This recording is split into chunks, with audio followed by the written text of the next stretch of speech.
হরে কৃষ্ণ কৃষ্ণ কৃষ্ণ হরে হরে, হরে রাম রাম রাম হরে হরে। নমস্কার বন্ধুরা, সুখের চাবি চ্যানেলে আপনাদের সকলকে জানাই স্বাগত। ভারতীয় দর্শন শাস্ত্র ও বিভিন্ন দেবদেবীর পুজো অর্চনার পদ্ধতি এই চ্যানেলের মূল আলোচনার বিষয়বস্তু। বন্ধুরা, আপনারা যদি নতুন কিছু জানতে চান বা নতুন কিছু শিখতে চান, চ্যানেলটি সাবস্ক্রাইব অবশ্যই করুন। বন্ধুরা, আশ্বিন মাসে এই ফল কোথাও দেখতে পেলে একদম ছাড়বেন না। এই ফল পেলে আপনি রাজা হয়ে যাবেন। আপনার টাকার প্রয়োজন হলে তাহলে এই একটি মাত্র ফল আপনি যদি কোথাও দেখতে পান, তাহলে আপনি অতি অবশ্যই আপনার বাড়িতে নিয়ে আসুন।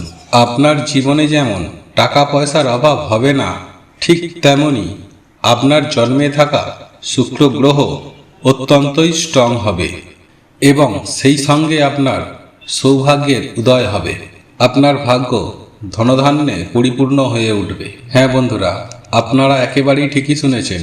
এই ফলটি আপনি আপনার বাড়িতে আনলে এর সুফল অবশ্যই পাবেন এবং আপনার সকল দুঃখ কষ্ট মুছে যাবে। সুপ্রিয় দর্শক বন্ধুরা, আজ আমি আমার এই ভিডিওতে এমন একটি ফলের কথা বলবো, যেই ফলটি সচরাচর দেখা যায়, কিন্তু আপনি হয়তো জানেন না এই ফলটির কি অলৌকিক গুণাগুণ। আর আপনি যদি এই ফলটি আপনার বাড়িতে এনে বিশেষ নিয়ম মেনে কাজে লাগাতে পারেন, তাহলে সুনিশ্চিতভাবে আপনি অনেকখানি উপকৃত হবেন। এবং আমি আপনাদেরকে একই সাথে বলে রাখি, আজ আমি আপনাদের উদ্দেশ্যে যে ফলটির কথা বলবো, সেই ফলটি শুক্র গ্রহকে প্রেজেন্ট করে।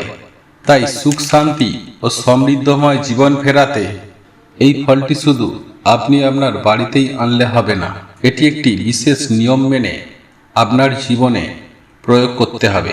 তবেই এই ফলটি থেকে আপনারা সুনিশ্চিতভাবে সুফল পাবেনই পাবেন।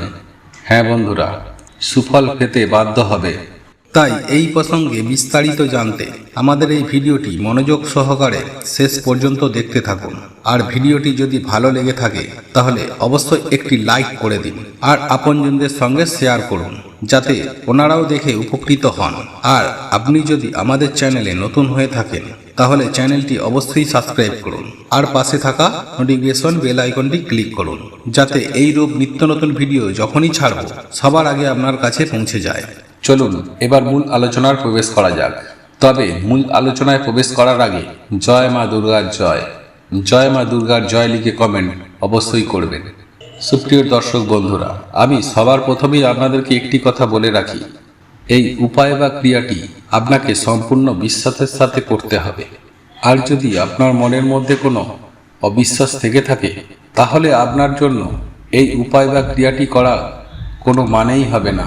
কারণ আপনারা প্রত্যেকেই জানি, বিশ্বাসে মেলায় বস্তু তর্কে বহুদূর। এই কথাটার কোনো বিকল্পই হয় না। তাই আপনার ভক্তিতে যদি শক্তি থাকে, তাহলে এই ফলটি থেকে আপনি সুনিশ্চিতভাবে সুফল পাবেন।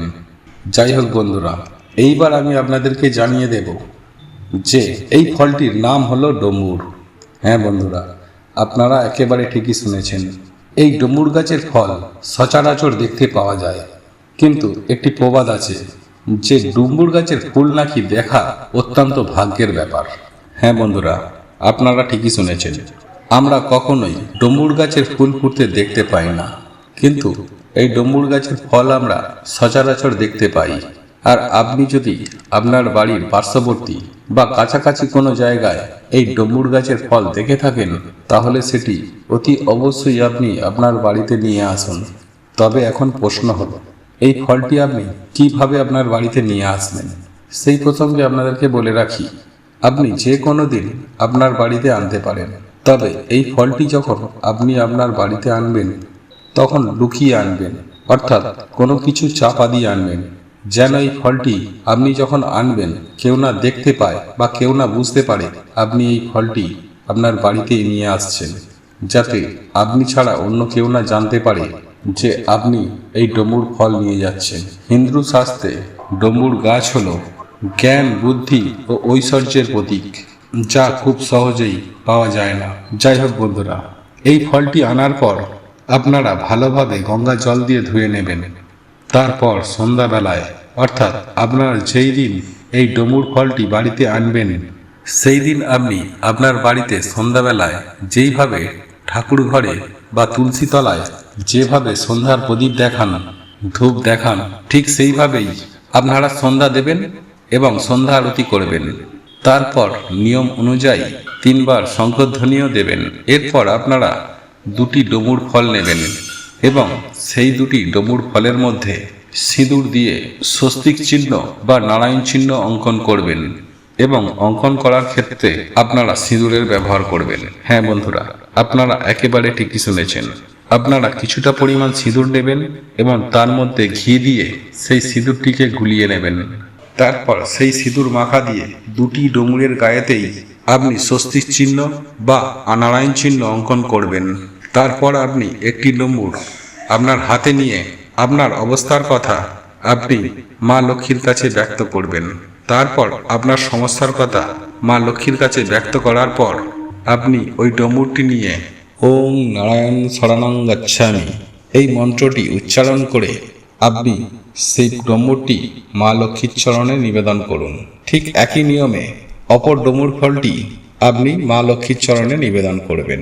এরপর আপনাকে ওই ডমরু ফল দুটি মা লক্ষ্মীর চরণে টানা 7 দিন রেখে দিতে হবে এবং আপনাকে রোজ সন্ধ্যা আরতি করতে হবে, ধূপ দেখাতে হবে। যেভাবে আপনি আপনার ঠাকুর ঘরে সকল দেবদেবীদের পুজো আরাধনা করেন, ঠিক সেভাবেই আপনাকে ওই ডমরু ফল দুটিরও পুজো আরাধনা করতে হবে। এরপর 7 দিন হয়ে গেলে আপনারা ওই ডমরু ফল দুটি নিয়ে একটি লাল কাপড়ের মধ্যে মুড়িয়ে আপনি আপনার বাড়ির সদর দরজার ওপর দিকে আপনি ওই পুটুলিটি ঝুলিয়ে রাখবেন। এর ফলে দেখবেন আপনাদের পরিবারে সুখ, শান্তি, সমৃদ্ধি বৃদ্ধি পাবে। সেই সঙ্গে আপনার মান সম্মান বৃদ্ধি হবে, জীবনে সফলতা আসবে। বন্ধুরা, আপনাদের এই ভিডিওটি যদি ভালো লেগে থাকে তাহলে ভিডিওটি লাইক করুন, কমেন্ট করুন এবং বন্ধুদের সঙ্গে শেয়ার অবশ্যই করুন। মনে রাখবেন, আপনার একটি শেয়ার অনেক মানুষকে উপকৃত করতে পারে। আর আপনি যদি আমাদের চ্যানেলে এখনো পর্যন্ত নতুন হয়ে থাকেন তাহলে অবশ্যই আমাদের এই চ্যানেলটি সাবস্ক্রাইব করবেন এবং পাশে থাকা বেল আইকনটি অন করে রাখবেন, যাতে এই রকম নিত্য নতুন ভিডিও সবার আগে দেখতে পান। ভগবান বা ঈশ্বর আপনার মঙ্গল করুক। আপনারা ভালো থাকুন, সুস্থ থাকুন। ফলটি আপনি যখন আনবেন, কেউ না দেখতে পায় বা কেউ না বুঝতে পারে আপনি এই ফলটি আপনার বাড়িতে নিয়ে আসছেন, যাতে আপনি ছাড়া অন্য কেউ না জানতে পারে যে আপনি এই ডমরু ফল নিয়ে যাচ্ছেন। হিন্দু শাস্ত্রে ডমরু গাছ হলো জ্ঞান, বুদ্ধি ও ঐশ্বর্যের প্রতীক, যা খুব সহজেই পাওয়া যায় না। যাই হোক বন্ধুরা, এই ফলটি আনার পর আপনারা ভালোভাবে গঙ্গা জল দিয়ে ধুয়ে নেবেন। তারপর সন্ধ্যাবেলায়, অর্থাৎ আপনার যেই দিন এই ডমরু ফলটি বাড়িতে আনবেন, সেই দিন আপনি আপনার বাড়িতে সন্ধ্যাবেলায় যেইভাবে ঠাকুর ঘরে বা তুলসী তলায় যেভাবে সন্ধ্যার প্রদীপ দেখান, ধূপ দেখান, ঠিক সেইভাবেই আপনারা সন্ধ্যা দেবেন এবং সন্ধ্যা আরতি করবেন। তারপর নিয়ম অনুযায়ী 3 বার শঙ্খধ্বনিও দেবেন। এরপর আপনারা 2টি ডমরু ফল নেবেন এবং সেই 2টি ডমরু ফলের মধ্যে সিঁদুর দিয়ে